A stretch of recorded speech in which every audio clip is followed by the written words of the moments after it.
Senjata rahasia PSSI gait pemain Grade A Eropa.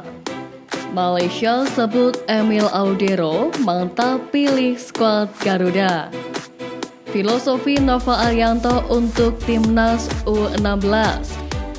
Pakar Vietnam akui perkembangan pesat Timnas.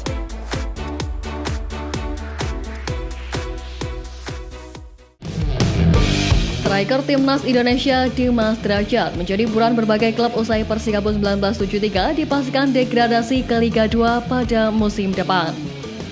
Tidak hanya klub Indonesia, ketertarikan pun juga datang dari klub Malaysia. Klub yang bernama Kelantan Darul Naim FC dilaporkan tertarik untuk menggunakan jasanya. Apabila bersedia bergabung, Dimas Derajat akan menyusul dua rekan tim nasional yang kini sudah berkarir di Liga Malaysia, yakni Jordi Amat dan Sadil Ramdhani. Dimas Derajat sendiri masih terikat kontrak bersama Persikabo 1973 hingga 28 Februari 2027. Tampaknya harus ada fee transfer agar bisa merekrut sang pemain. Sementara itu, Persikabo 1973 dipastikan telah degradasi dari BRI Liga 1. Sumbangan 4 gol dan 3 assist dari Dimas Derajat tidak cukup untuk menyelamatkan klub tersebut. Timnas Indonesia U16 sudah menyelesaikan proses seleksi pemain tahap kedua. Seleksi yang dilakukan di lapangan latih Jakarta International Stadium itu berakhir pada Minggu 31 Maret lalu. Pelatih Timnas Indonesia U16 Nova Arianto menegaskan bahwa dirinya memiliki filosofi tersendiri dalam menangani Timnas Indonesia U16. Nova menyebut para pemain yang ingin masuk ke skuad Garuda Asia harus paham dengan filosofi permainan yang ia terapkan. Lebih lanjut, Nova Arianto mengungkapkan bahwa kualitas para pemain yang mengikuti seleksi terakhir meningkat dari seleksi tahap pertama. Sebab para pemain tersebut sudah cukup berpengalaman bermain di kompetisi kelompok umur dalam negeri, misalnya di ajang Elite Pro Academy. Tentu saja harapannya Timnas Indonesia U16 mampu bersaing dengan baik di Piala AFF U16 2024, apalagi Indonesia merupakan tuan rumah ajang tersebut. Pada 24 Maret lalu, Persib sempat mengumumkan bahwa Beckham Putra dipanggil Timnas Indonesia U23 untuk pemusatan latihan di Dubai, Uni Emirat Arab pada 1 hingga 11 April sebagai persiapan menuju Piala Asia U23 di Qatar. Namun, gara-gara cedera, nama Beckham Putra pun tidak masuk dalam daftar 28 pemain yang dipilih pelatih Timnas Indonesia U23 Sintayong. Beckham dicurigai mengalami patah tulang kaki ketika memperkuat Persib kontra Bayangkara FC dalam pekan ke-30 BRI Liga 1 lalu.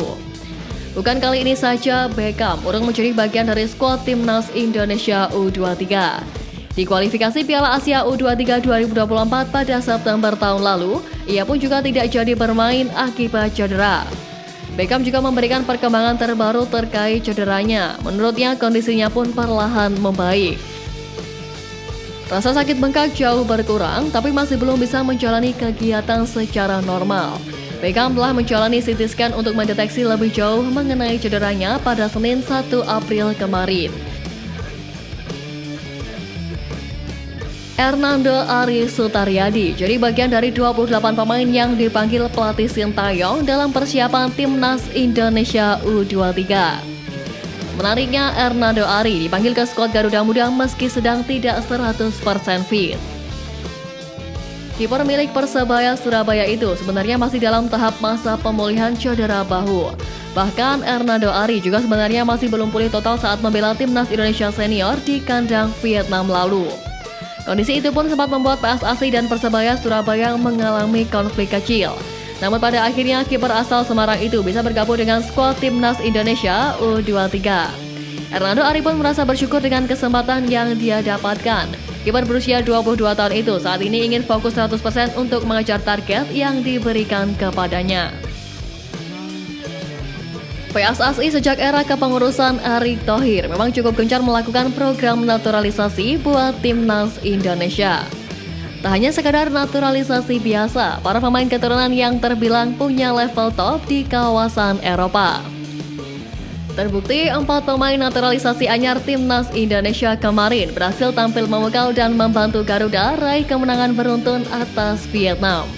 Mulai dari Ragnar Oratmangun yang cetak gol debut, Tom Haye dan Nathan Joao yang berikan assist, serta Shea Ises yang sukses sahabat pemain terbaik. Menanggapi keberhasilan skuad Garuda mendapat pemain-pemain keturunan grade A, Arya Sinulinga menjelaskan bahwa Erick Thohir memiliki peran yang sangat besar. Erick Thohir dianggap mampu meyakinkan para pemain keturunan untuk mau berpindah kewarganegaraan menjadi WNI. Meski sudah mendapat banyak pemain keturunan, namun PSSI mengindikasikan jika timnas Indonesia akan kembali mendapat pemain naturalisasi baru jelang pertandingan menghadapi Irak bulan Juni mendatang. Pelatih timnas U23 Sintayong menyebut bahwa peluang skuad Garuda Muda untuk bisa lolos ke babak 8 besar ajang Piala Asia U23 terbilang cukup kecil. Melansir dari laman resmi AFC, timnas Indonesia yang tergabung di grup A bersama tuan rumah Qatar, Yordania, dan Australia memang tidak diunggulkan untuk lolos ke babak selanjutnya. Menyadari timnya tidak diunggulkan untuk lolos ke babak 8 besar, Sintayong mengaku tidak akan meremehkan siapapun lawan di grup A yang nanti akan dihadapi oleh anak asuhnya. Terlebih lagi, baik Qatar, Yordania, dan Australia memiliki rekor yang cukup baik di ajang Piala Asia U23 dengan sama-sama pernah menyandang tim peringkat ketiga dalam turnamen tersebut. PSSI sendiri menargetkan timnas Indonesia U23 untuk paling tidak mampu menembus babak 4 besar atau semifinal guna membuka peluang lolos ke putaran final ajang Olimpiade Paris 2024. Menarik dinanti bagaimana kita skuad Garuda Muda dalam ajang bergengsi level usia tersebut. Pakar sepak bola Vietnam Doan Minh Suong mengakui timnas Indonesia telah berkembang pesat. Hal tersebut tak terlepas dari keberhasilan timnas Indonesia mengalahkan Vietnam. Hebatnya lagi, tim asuhan Sintayong sukses mempermalukan Vietnam 3 kali pada awal tahun ini. Doan Minh Suong menilai peningkatan kualitas timnas Indonesia tak terlepas dari dukungan yang diberikan oleh PSSI. Seperti yang diketahui, PSSI selalu berusaha memenuhi semua keinginan Sintayong. Salah satunya adalah terkait pemain naturalisasi. Sementara itu, Doan Minh Suong turut membeberkan alasan penurunan performa Vietnam. Mulai dari banyaknya pemain bintang yang cedera hingga kegagalan Philippe Drochy mengembangkan potensi pemain Vietnam. Terlepas dari semuanya, Doan Minh Suong percaya bahwa Vietnam akan segera bangkit. Namun di samping itu, ia mengakui bahwa skuad Garuda telah menjadi skuad terapik di Asia Tenggara saat ini. Sebagaimana diketahui, PSSI tengah gencar mendekati pemain keturunan untuk dinaturalisasi menjadi warga negara Indonesia. Bahkan anggota Exco PSSI Arya Sinulinga mengonfirmasi dalam waktu dekat akan memproses 2 pemain keturunan sekaligus. Kelvin Badok diprediksi akan mengamankan 1 dari 2 slot pemain keturunan tersebut. Satu nama lain bisa berbagai kemungkinan, mulai dari Emil Aldero, Oli Romani, Jairo Ridewolf, Kevin Dykes, hingga Miss Hilgers. Belakangan, pecinta sepak bola tanah air dihebohkan dengan tindak tanduk Emil Aldero di media sosial Instagramnya. Ia baru-baru ini menautkan lambang bendera Indonesia pada profilnya. Hal ini pun membuat netizen meyakini bahwa Emil Aldero sedang memberi kode tertarik untuk membela Indonesia. Meski begitu, ada pula beberapa pihak yang meyakini bahwa Emil Aldero mulai berpikir membela timnas Indonesia karena kesempatannya tampil bersama timnas Italia hampir tertutup rapat. Jika benar dinaturalisasi, Emil Aldero hampir pasti menjadi kiper utama. Ia pun berkesempatan mentas di ajang-ajang besar seperti Piala Asia bahkan Piala Dunia.